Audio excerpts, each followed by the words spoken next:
Hello again, everyone. Alan back once again with another trick tutorial. This is for the trick Twisted Sisters, but basically this trick I used the quote-unquote little brothers. I used the jacks instead of the queens. And I'll give you a quick rundown on the setup. The way I do it is I have all four of the jacks. It doesn't matter what deck they're from because they really don't play much of a part, and they just kind of go along with the storyline. But I use four jacks, and then your basic setup is you're gonna show two packs of cards. You're gonna show a red pack and you're gonna show a blue pack. Now in the red pack, the setup is you're gonna have now this is a gimmick trick. You're gonna have a dual indexed jack of clubs and spades shown right here. And the other three cards are going to be your jokers. What you're going to do is you're going to place that, and now remember they're opposite colors as well. Like in the red stack, you're going to have a blue-backed double-indexed card, and the same thing with the blue pack. You're going to have a red-backed double-indexed card with the other two suits, the diamonds and hearts. Okay, basically what you're going to do is you're going to have it set up this way: joker, joker, face up, opposite colored, dual indexed card, and then another joker. And what you're going to do, and you have the same setup here, except it's going to be just totally the opposite. The other three are jokers.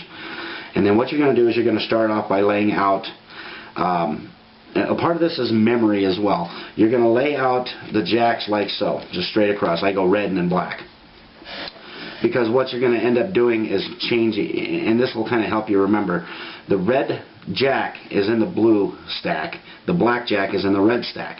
And the way you're going to remember that is when you end up switching and doing that little part there, you kind of make a joke where you switch the cards. Now you're black, you know your black's here, so you're taking it from here to move it to there. But anyway, basically what you're going to do is at the beginning, you're going to lay these stacks out, and you're going to do an Elmsley count showing your spectator that you have four red-backed jacks, and you're just telling them to just use their imagination that these are all jacks, and you have 1, 2, 3, and this last one, put it back to the bottom, not on top like a normal Elmsley count would, but you're going to just kind of flick it and maybe stick it on the bottom.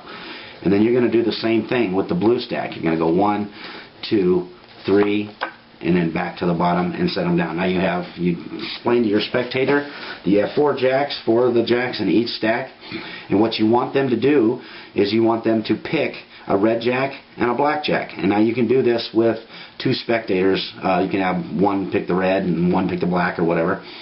And when they pick their jack, take the other one away. So let's just say they picked hearts and clubs. So we'll get rid of the diamonds and the spades, and we'll take those away. And then what I do is I just kind of make a little joke. I say, wouldn't it be cool if I can make these switch? And I'll go like that, and I'll switch in places. Isn't that cool? No, not really. Not impressed with that? Okay, I'll tell you what. I'll take it one step further. Now, how about if I take the jack of clubs from the blue pack and move it to the red, and you're going to take the jack of hearts from the red pack and move it to the blue. Now, what you're going to do, now this is where it requires a little bit of memory, and I'll explain how I memorize it, so that way you won't screw it up. Because what you're going to do is you're going to reveal those double indexed cards without revealing both indexes.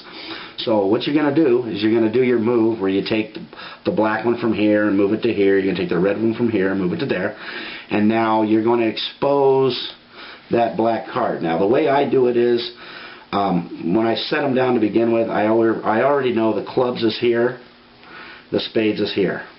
So based on what they pick is how I will turn the cards and reveal. So if they pick the clubs, I know the clubs is on the left, so I'm going to turn it so that I reveal the card on the left. And you're only going to reveal halfway. You're going to go down like that. And then with the hearts, I know the hearts is on the right, and I know the diamonds is on the left. So what I'm going to do is I'm going to pivot this way as well, and I'm going to turn it down like that. So then, now you're going to say, well, how did you know? I mean, you're wondering how I switched them. And of course, at that point, you're going to pick the card up and kind of flip it over so they just see the back. You don't want them to see both indexes. So you slide it out like so and kind of flip it over at the same time and show that it was red. So it came from the red stack. And you're going to do the same thing with the black one. You're going to turn it over like so. So now you've shown that you have moved the blue to the red and the red to the blue. Now also you're going to say Well, what would have happened if they had chosen the spade and the diamond? Well, at that point you could say, well, you know what? We would have been in serious trouble because, and then you reveal that the other 3 cards in each stack were jokers. And that's it. And that's your presentation. You've actually taken the blue card and moved it to the red side and the red side to the blue side. So that is called Twisted Sisters. Usually it's done with queens. I just happen to have the dual indexed jacks, so I used it. I did it that way. Most people use the jokers for the other 3 odd cards. You can probably use aces or whatever you want to use, but jokers is the standard. So, and that's called Twisted Sisters. I use the quote-unquote little brothers. Hope you can take that and run with it. It's a pretty cool little trick. It's definitely a mind blower, the reaction that I've seen from this. So thanks once again for watching and subscribing, and keep magic alive, my friends. Have a great day.